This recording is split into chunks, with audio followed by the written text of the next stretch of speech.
Hey guys, it's Dylan.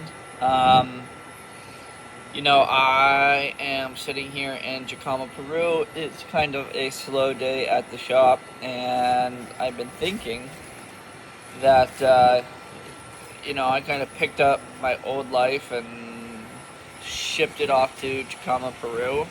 And it's been a complete adventure. We've started the shop.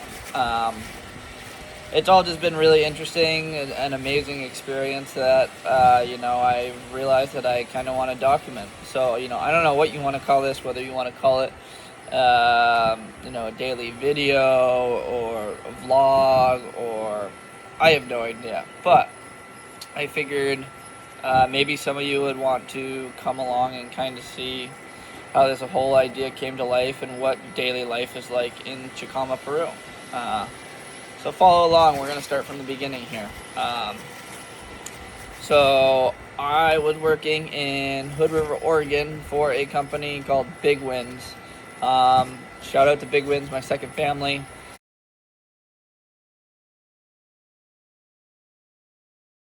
Um, I was in the gorge for I don't know how many years. Let's see. Through college, I was instructing for them, and then after college, I moved there full time for an additional 3 years, 4 years. Seasonally for three, I think, and year round for another three. So I don't know, 4, 5, maybe 6 years in Hood. Um, and Hood was amazing. That's where I learned to foil. I went to Hood as a windsurfer, and through my buddies and coworkers and all that fun stuff, had the opportunity to learn to foil, and thank God I did it, because it brought me here. But yeah, was super into para-winging, downwind subfoiling, winging, and windsurfing in the gorge. Shout out to my boy Tom for really teaching me how to become a good foiler. Tom and I used to run downwind laps all the time in Hood, whether we were para-winging or paddling. Crazy, crazy, crazy, crazy.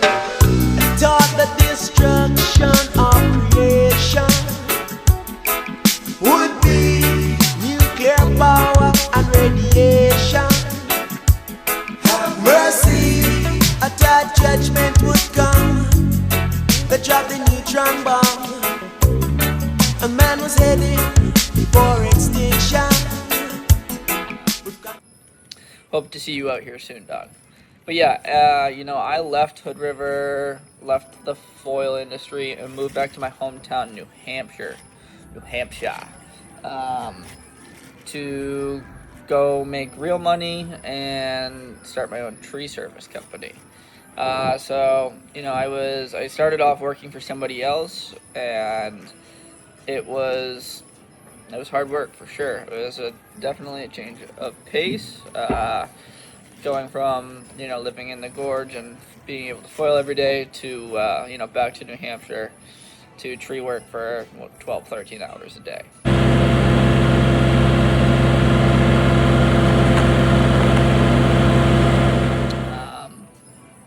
And from there, things were going well. I had bought myself a new truck, and then I got a call from a good buddy in the foil industry, Mikey Mora.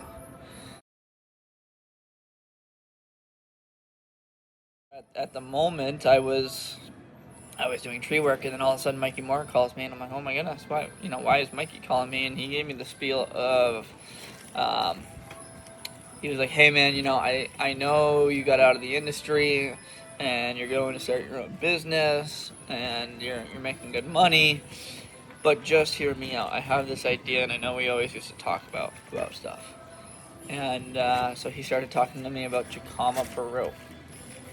And I knew of Chicama, Peru because, it's the longest wave in the world, and it's a premier foiling destination. And a lot of our customers from Big Winds will not, I knew a good portion of people who had been to Chicama and raved about it, seen the videos, longest left-hand wave in the world. So it piqued my interest, but it definitely took some convincing. for Mikey. I was like kind of dead set. I was like, no, I left the foil industry. I'm making good money. I think it was the right call. But at the end of the day, using a chainsaw for 12, 13 hours a day was, by the end of that 13 hours, a pair of flip flops in the beach with a beautiful sunset and a beer in my hand sounded pretty phenomenal.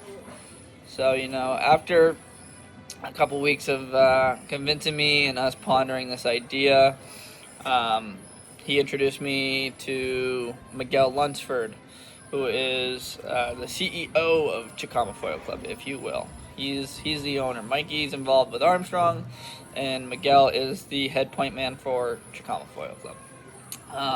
So we started talking, and I guess at this time it was still all an idea. We were working. They were working with the numbers, the logistics. Is it going to work? Are we going to be able to make money? Can we partner with one of the hotels? All this jazz. And then from there, it was kind of weekly Zoom calls, and I finally agreed to it. I said, if this is going to work, I'll go, because Mikey and Miguel both have to do their own thing. They're kind of the logistics people, but they needed somebody who knew what they were doing in terms of the rental retail side of things to be on site in the shop in Chicama, and they couldn't do that, and they thought that I was the guy to do it. So they convinced me, and I agreed that I would do it if this project came to life. I had pinched a nerve in my neck doing tree work, and that was kind of my final straw. Being in pain every single day at work, working these really long hours. In my head, I was telling myself, I hope this Chicama thing works. And so sure enough, after a couple of months, it was time. We started talking about getting myself flights to San Diego to go meet Mikey and Miguel in San Diego before taking off to Lima, Peru. And so, I talked to my parents. I told them, here's this idea. And, that's a different topic, but I think some of my family thought thinks I'm totally nuts, and some of my family thinks it's a great opportunity, and it was a good idea to take the opportunity. But long story short, told the family, and before you know it, we were buying plane tickets. So I was all excited, and we shipped it to. I went from Boston Logan Airport to San Diego, California.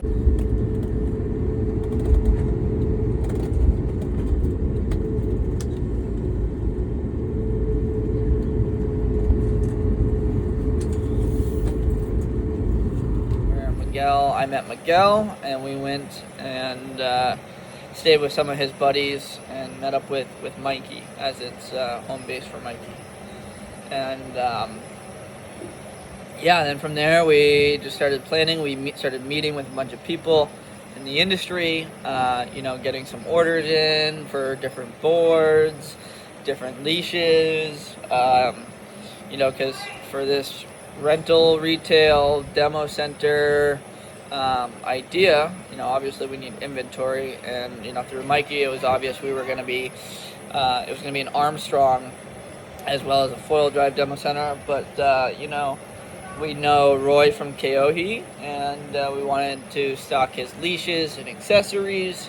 With foil drive we wanted some trench boards, so we were talking to Grant from 270 Board Co. in San Diego. And then we also picked up a couple apple trees, zapples, just to have, in the meantime, to have some variety and some trench board options while the 270 custom boards were being built. I guess at this point here we are. We're in San Diego, and I'm totally fired up. I had never left. I've never left the U.S. and here we are. We're getting ready. We're getting all this equipment together, and we're getting ready to leave the country to Peru. I have no idea what's in store for me, but just excited for the venture. So from San Diego, we wake up really, really early, get to the San Diego airport, and we take a flight into Lima, Peru.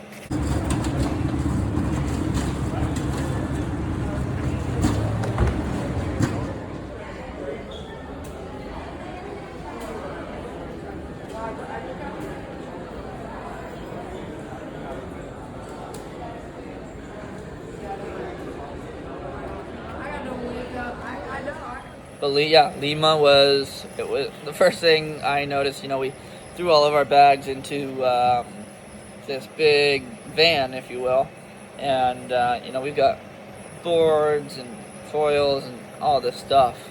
But yeah, our taxi driver, our van driver, the driving in Lima was just like, what the hell?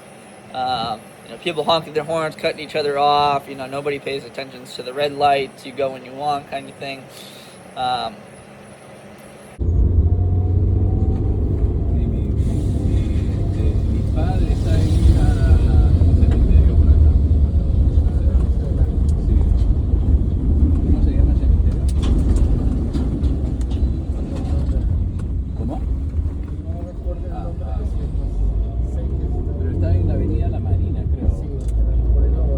We got all of our gear through the airport, and now we are going to stay at one of Miguel's buddies in Lima.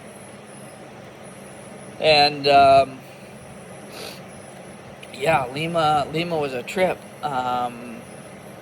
Total culture shock for myself. I had never seen anything like it.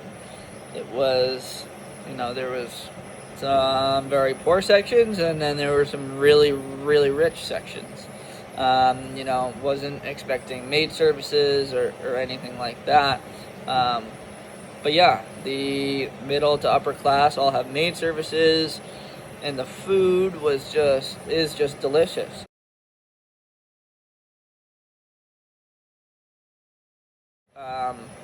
Landing in Lima and trying all these new foods and fruits was just phenomenal. We stayed in Lima for about a week doing a bunch of logistical work.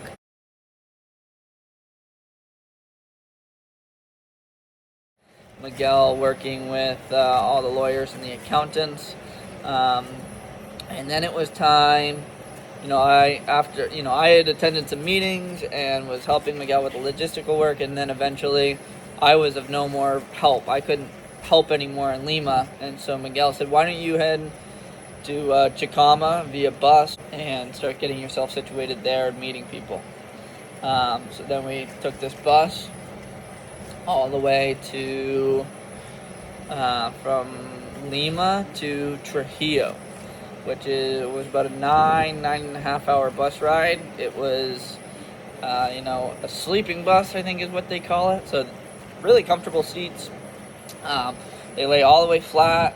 And so you basically, it's a sleeping bus, and you're just in this big comfy love seat, if you will, big comfy chair that reclines perfectly flat. So I just boarded the bus around 10:30 p.m. and threw a movie on and passed out and slept through most of the ride. I was awake for about the last 2-3 hours of the ride going into Trujillo. And here in Peru, the further you get away from Lima, the big city, the more rural you get and the less money there is, the more poverty you see. And that's when true culture shock really hit me. It was Mother's Day when I was traveling, and it was just wild to see these very, very poor people who live in these tiny shacks with dirt floors. They don't even have chairs. Everybody sits on cement blocks. And it was just really sad. So witnessed a lot on that bus ride. The last 2-3 hours of that bus ride was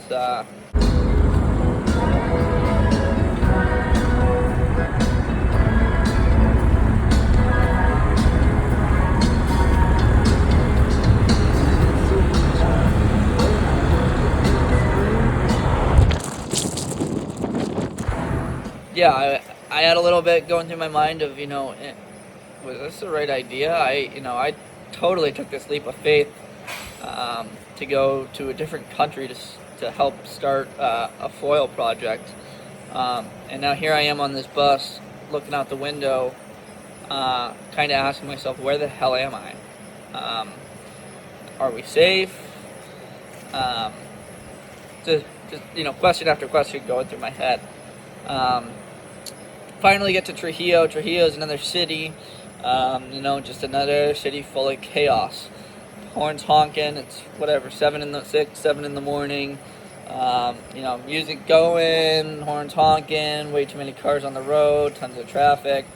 And I was told that once we got to Trujillo, to keep your personal stuff close to you. It can, people said it's not dangerous, but people will, if you give them the option, they will try and take your things. And I was told that once I got to Trujillo, the bus stop in Trujillo, a guy named Bruno would pick me up with his van. Bruno is good buddies with Mikey, because Mikey has come to Chicama multiple times, and Bruno has always been his taxi van driver / amigo. And so, sure enough, I get off the bus, and I'm looking at the picture of Bruno on my WhatsApp, and looking for this little dog called Chicamita.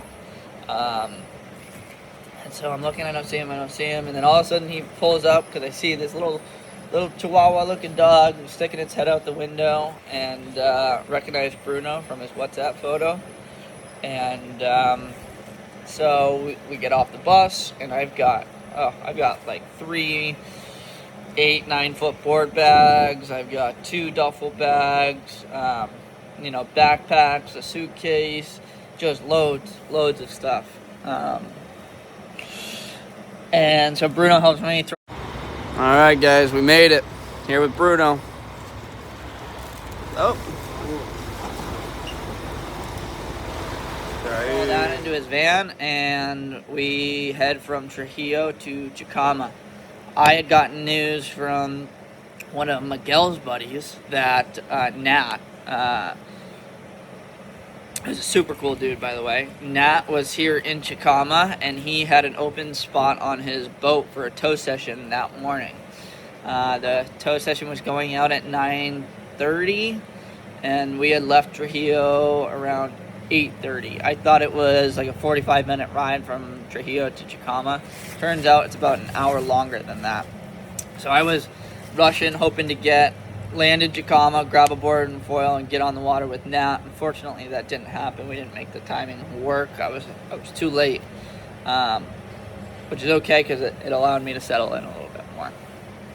But yeah, now I'm in the van with Bruno, and he was playing American rock music on YouTube and showing me around Trujillo. He showed me the square of Trujillo, and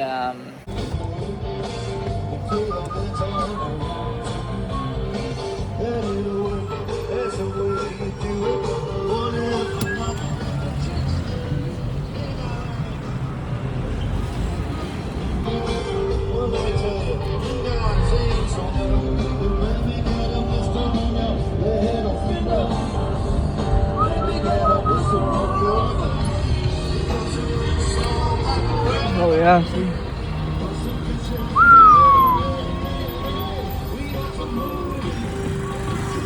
Wow.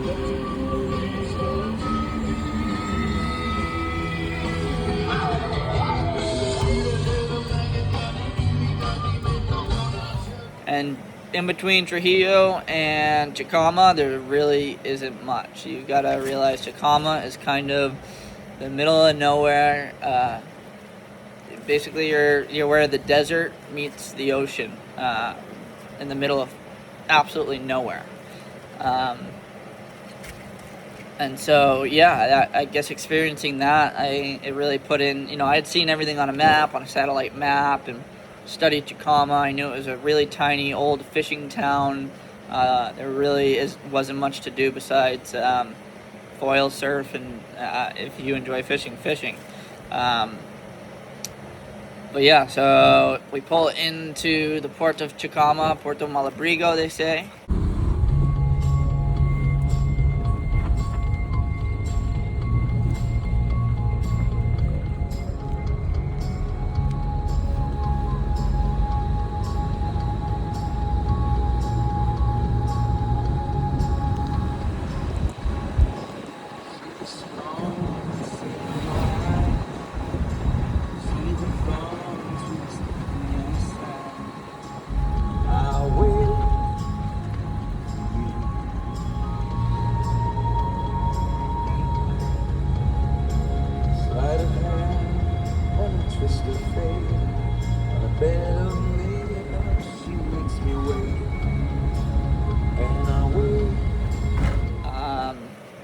And I had this big grin on my face, and we're going through the back streets towards the hotel.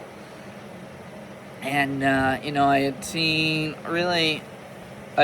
a lot of the hotel website, right, and the Malecon. So I'll show you guys the Malecon here. But the Malecon is what I like to call the Americanized street. So it's the street closest to the beach, only used for foot traffic. It's beautiful. You have all your nice hotels and hostels along this Malecon with the beautiful view of the beach.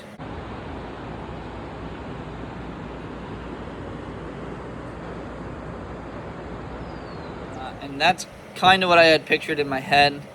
But as you go through town or come to the hotel, you come through the back streets, and completely different vibe.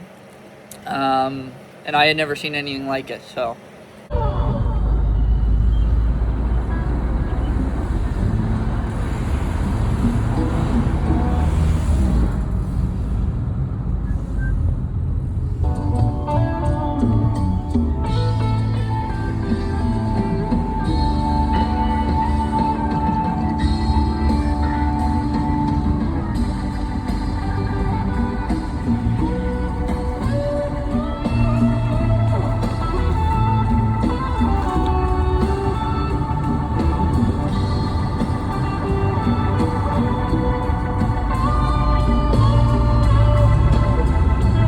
Kind of like, where the hell are we? I thought we were going to like this fancy hotel,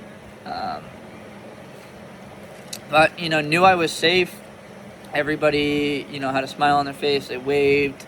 I knew I wasn't in danger. It was just completely different than anything I had ever seen. And then we get to the Chicama Boutique Hotel, the world famous Chicama Boutique Hotel. I sit down, I eat breakfast with Bruno, and as we look at the longest wave in the world, and now it's like, okay, here we are. I didn't sleep great. I was starving, so it was really nice to have a delicious breakfast here at the Boutique Hotel, and finally have the sense of relief, like, okay, we're here. And yeah, that is how we got to Chicama, Peru. I think that sums it up for the first episode. Nice 20-minute episode. More to come for you tomorrow, and we'll talk kind of how the first week in Chicama went on the next video. Cheers, guys.